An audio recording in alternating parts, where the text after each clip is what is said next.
Bonjour, bon après-midi, Balandino sur Aïtalou Inès TV. Grande et ma joie de vous retrouver encore une fois aujourd'hui sur Décryptage politique. Alors, aujourd'hui, on va parler de ce que nous sommes en train de vivre dans les institutions de l'État.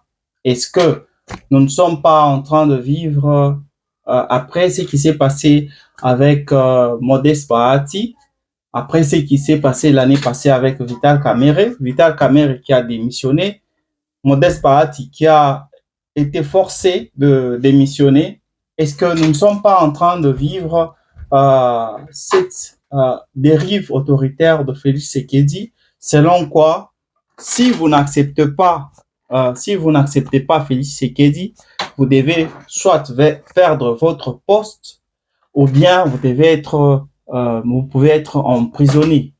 Est-ce que ce n'est pas ce que nous sommes en train de vivre? Parce que le docteur Denis Mukwege, on le connaît, ce docteur qui a été déclaré prix Nobel, il s'est exprimé par rapport d'ailleurs à Denis Mukwege, à Modeste Bahati et Vital Kamerhe. Il a dû publier ça sur les réseaux sociaux. Je vais lire ça pour vous et puis je vais vous revenir. Parce que de l'autre part, nous avons Jean-Marc Abound et Martin Fayoulou qui se sont réunis, les opposants qui s'unissent pour combattre ou pour combattre les changements de la Constitution. Ces deux personnalités se sont retrouvées sur une même table et on pouvait voir aussi Prince Epenge qui était là aussi. Donc, il y a les opposants qui se réunissent après ce qui est en train de se passer. Alors, l'opposition décide de se réunir pour qu'ensemble, cette opposition puisse empêcher toute éventualité de changement ou de modification de la Constitution. Alors, je vais d'abord lire pour vous ce que Denis Mukwege a dit par rapport, je le rappelle, à la démission de Vital Kamerhe et Modeste Bahati. Alors, je vous prie de bien me suivre. Je vais être un tout petit peu long. C'est une lettre, mais je vais essayer d'être rapide. Alors, il a dit ceci. Qu'est-ce qui se passe au sommet des institutions en République démocratique du Congo? Après la démission de Vital Kamerhe, c'est le tour de Bahati Lukwebo de démissionner. Une démission peut somme toute arriver dans une démocratie. Elle peut même être, dans certains cas, un signe de responsabilité politique. Ce qui est très rare en RDC. Ce qui choque ici, c'est la raison de ces deux démissions. C'est oser s'opposer à un éventuel projet de changement de la Constitution porté par les courtisans du régime en place. Vital Kamerhe et Bahati Lukwebo ont osé exercer leur fonction qui est celle de représenter le peuple souverain primaire dont la volonté doit guider l'action des élus. Là où le bas blesse, c'est lorsque les deux responsables politiques se rabaissent en implorant la grâce présidentielle et en clamant haut et fort leur loyauté au président de la République qui, on peut l'imaginer, se délecte de cette humiliation publique. Dans une démocratie normale, les représentants du peuple contrôlent l'action présidentielle et celle du gouvernement. Mais au Congo, c'est le président qui sanctionne les députés qui osent exprimer leur désaccord en utilisant ses courtisans au Parlement. Une inversion des rôles qui tue la démocratie. Mes chers compatriotes, distingués honorables représentants du peuple, les questions que se posent les citoyens lambda sont les suivantes. Où est votre dignité? Et si votre dignité compte si peu, Êtes-vous apte à vous battre pour la dignité du peuple ou la dignité du peuple qui vous a élu, la sagesse ancestrale commune qui file, la sagesse ancestrale commune qui lie les différentes composantes de notre peuple, agit comme une ceinture culturelle partagée et qui nous enlace tous du nord au sud, d'est en ouest. Aussi, dans ma langue natale, un adage célèbre affirme avec force Omushi Oyuma à Karabola et son écho en Kiombe est curieusement le même. Mutu Uyuma Kabolanga Ko. Ce qui pourrait se traduire par un bon citoyen peut mourir, mais il ne pourrit pas. C'est-à-dire que même menacé de mort politique ou physique, un honorable citoyen doit rester digne. Patrice Lumumba nous l'a prouvé. N'oubliez pas que toute tyrannie exige l'unanimité de se nourrir et se nourrit de celle-ci. Une seule voix dissonante et l'enchantement s'envole. Un seul pas qui refuse de s'aligner sur la lâcheté générale et l'espoir du peuple rené qui à ce jour peut nous assurer que la majorité d'aujourd'hui ne sera pas la minorité de demain. Chers honorables, auriez-vous perdu la boussole des ancêtres? Vous faites honte au peuple que vous représentez et à nos ancêtres qui nous ont appris à mourir debout pour éviter de pourrir. Mourir couché, c'est mourir sans dignité et sans languer aux progénitures futures une histoire d'honneur, sans léguer et sans léguer aux progénitures futures une histoire d'honneur.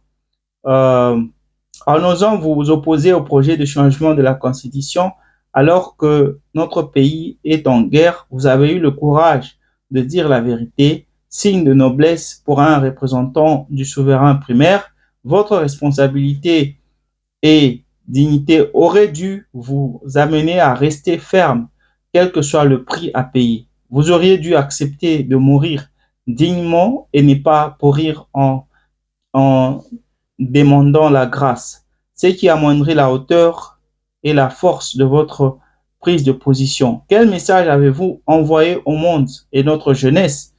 Que vous reste-t-il encore de votre honorabilité? Il est à parier que la plupart de vos collègues restent au Sénat, à l'Assemblée nationale et au gouvernement pensent la même chose que vous, mais ils sont soumis au dictat de la mangeoire. Quelle hypocrisie! Nous exhortons le président de la République à ne pas suivre les tambourinaires selon leurs propres expressions, car ils sont là pour leur intérêt personnel et non pour l'intérêt supérieur de la nation.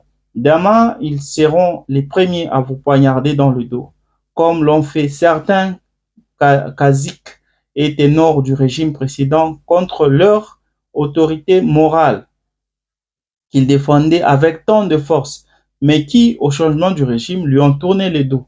Écoutez plutôt votre conscience et la voix du peuple. Lèvons fièrement nos fronts et tel que le commande notre hymne sacré et ne les courbons pas. Notre liberté est à ce prix. Voilà. Là, c'est signé Dr Mukwege. Je pense que selon le message qui a été envoyé par ce dernier, il n'a pas vraiment tort d'avoir dit cela. D'ailleurs, je rappelle que Modeste Bahati, lui qui avait une motion de défiance contre lui, selon la Constitution, bien sûr, il se devrait de démissionner. Après avoir démissionné, son parti, coup de théâtre, son parti a décidé de le destituer de son poste. Donc, Modeste Bahati n'est plus le président de l'AFDC. Ils ont nommé quelqu'un d'autre du nom de Otto Baizi. C'est lui qui est maintenant, actuellement, le président maintenant de l'AFDC. Ça ne se fait qu'au Congo. Vous créez votre propre parti politique. Quand vous dites des choses qui ne plaisent pas aux membres partisans de votre parti, on se dissocie de vous, on dit que ce qu'il a dit ne concerne que lui, ça ne nous concerne pas, juste parce que les partisans veulent montrer leur loyauté envers le président de la République.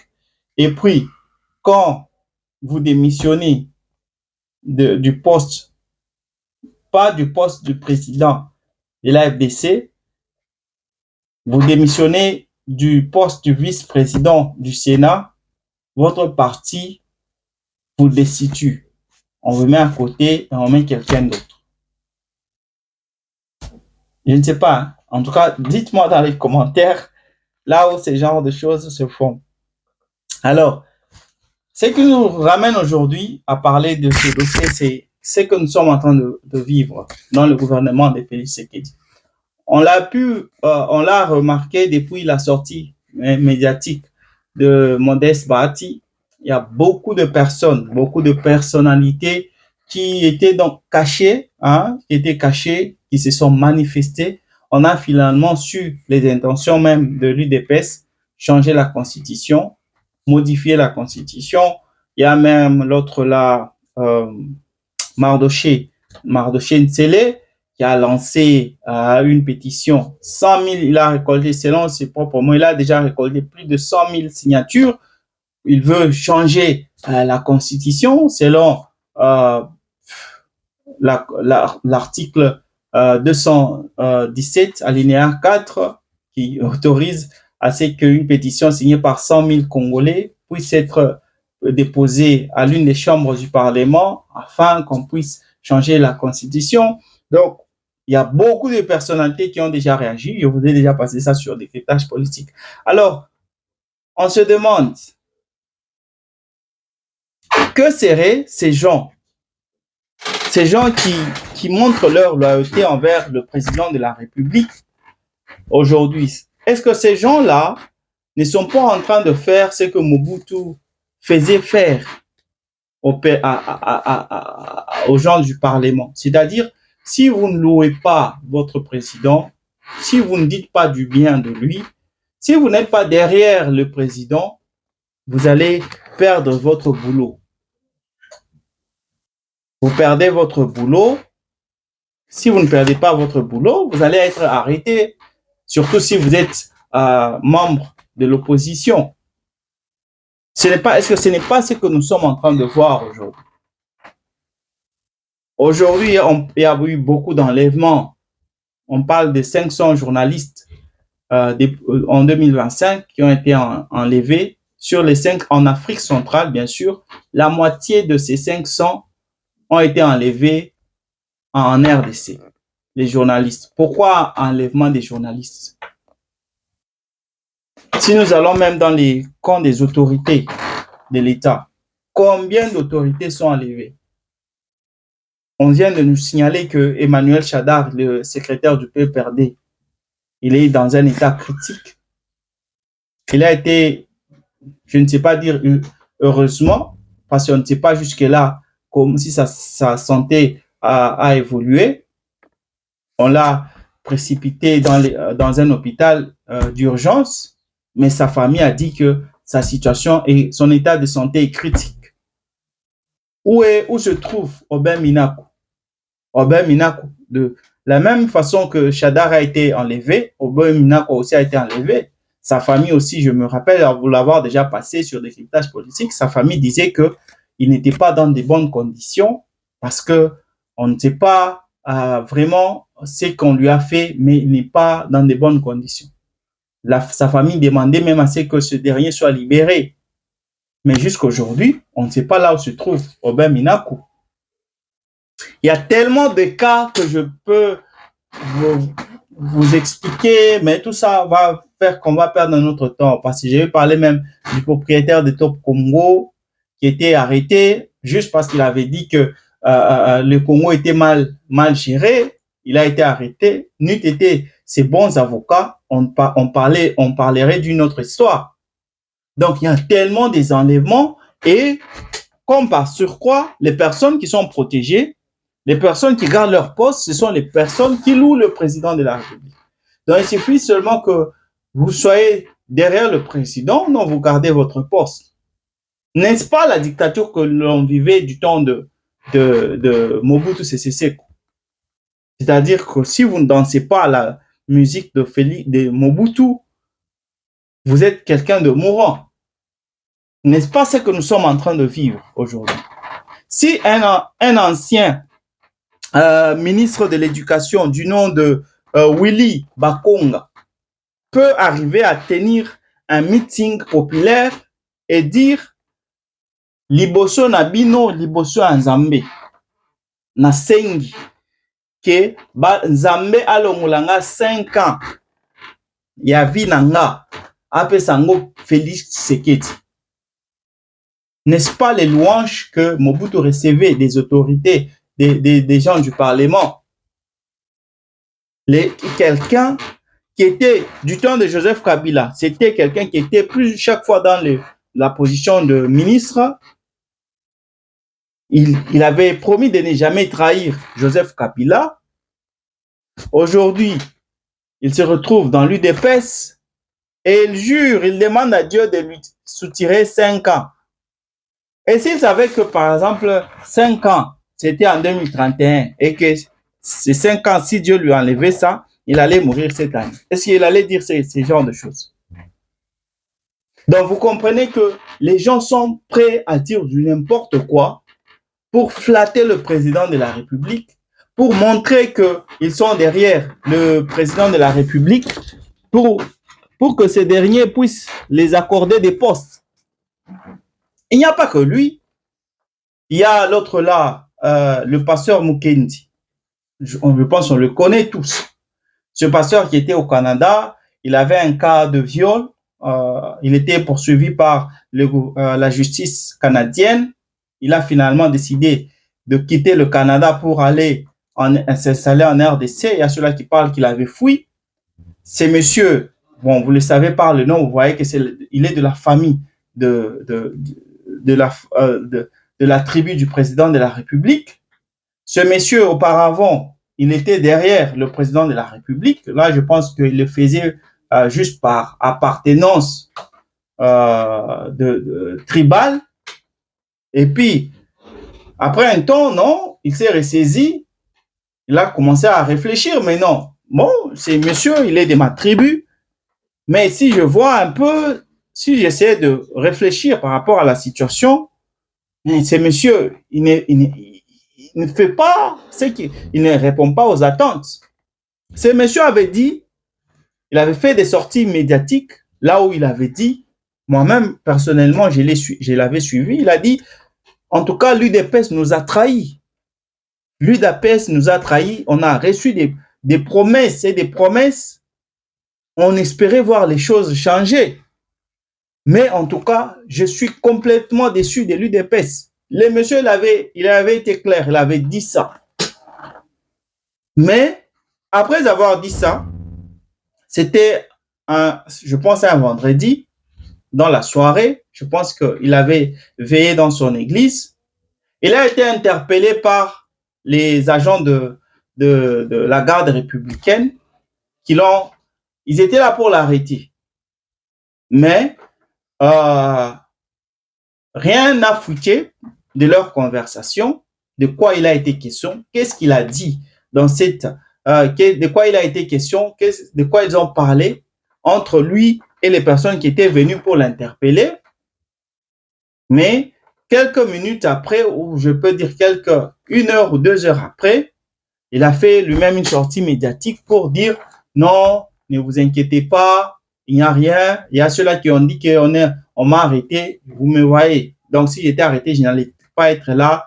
C'était juste une petite incompréhension. Il n'y a rien. En tout cas, le président, il est le président. Qui peut nier les présidents? Déjà, à partir de cette sortie-là médiatique, on pouvait analyser que les messieurs a reçu des menaces. Il a reçu des menaces comme quoi si tu fais ce que tu es en train de faire, tu vas être arrêté. Et ce n'est pas étonnant, cette même semaine, après, comme tout le monde parlait du changement de la Constitution, le même pasteur Mukendi, il a fait aussi une sortie médiatique, on l'a interviewé, il a dit quoi? Nous allons changer cette Constitution.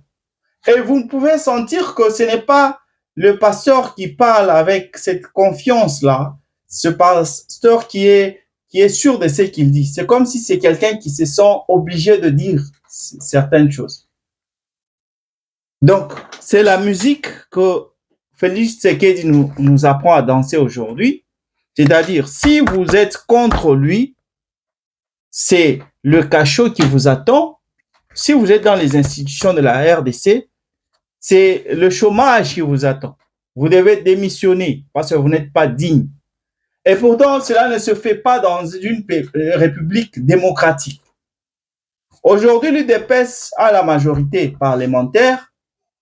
Hier, pendant la période de Joseph Kabila, l'UDPS était de l'opposition. La roue tourne. Donc, dans toute république, l'opposition doit avoir sa place. Que ça vous plaise ou non, l'opposition est là. L'objectif ou la mission de l'opposition, c'est de renverser le pouvoir, gagner le pouvoir, prendre le contrôle, ou soit de s'opposer au gouvernement en place. C'est ça. Voilà pourquoi l'opposition est même payée. On paye ces gens-là pour faire leur boulot. Et le boulot, c'est s'opposer au gouvernement de Kinshasa. Vous l'avez au gouvernement en place. Vous l'avez vu avec Donald Trump, les républicains, les démocrates. Les républicains avaient demandé, ils avaient exigé. Quand Donald Trump avait signé des accords avec la RDC, les républicains avaient exigé à ce que Donald Trump puisse expliquer ce qui était caché dans ces accords-là.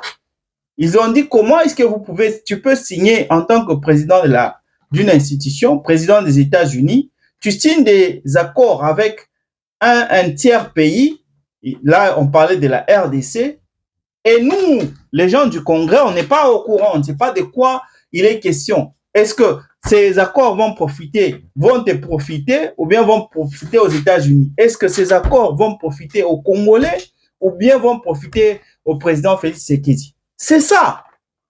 Il faut qu'il y ait s'il y a un État qui n'y a pas une opposition, c'est un État, c'est une dictature. C'est une dictature. Et ce n'est pas ce que nous voulons. Parce que ce n'est pas l'image qu'on veut montrer à la face du monde, parce qu'on est une république démocratique. Mais la manière dont vont les choses. Vital Kamerhe avait démissionné, je vous avais passé ça depuis l'année passée.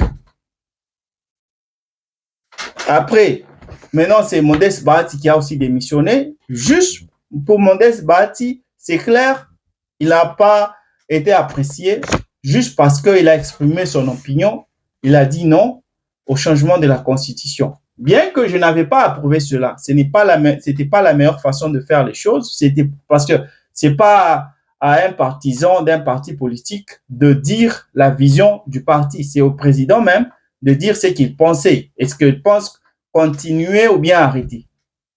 Donc, c'était mal choisi pour lui de le faire, mais c'était un problème de l'UDPS, pas un problème du Sénat. Il n'avait pas dit ça en tant que président, vice-président du Sénat. Il avait dit ça en tant que membre de l'UDPS. Alors, l'UDPS devait soit l'exclure de son parti, soit l'UDPS devait voir comment les punir. Les messieurs avaient déjà demandé pardon, mais ce n'était pas suffisant. On a dit, toi, tu dois quitter. Et on le met à côté. Le problème, ce n'est même pas le mettre à côté, mais c'est l'image qu'on veut qu'on lance. L'image que l'on lance à la face du monde d'un État qui vit sous la dérive autoritaire de son chef de l'État. Si tu ne veux pas perdre ton poste, tu dois danser à la musique de Félix Tshisekedi. Tu dois louer Félix Tshisekedi. Si tu ne le fais pas, c'est le cachot qui t'attend. Mesdames et messieurs, merci d'avoir été avec nous. Nous, c'est Décryptage politique sur Étoile Lunes TV. Suivez-nous sur TikTok, suivez-nous sur Facebook, suivez-nous sur Instagram. Surtout sur TikTok, il y a des exclusivités que l'on vous balance là-bas. En tout cas, abonnez-vous seulement vous-même. Vous allez voir que, en tout cas, on est partout pour vous informer. Alors, merci pour votre fidélité. Je vous retrouve demain avec la même force, la même énergie. Bye.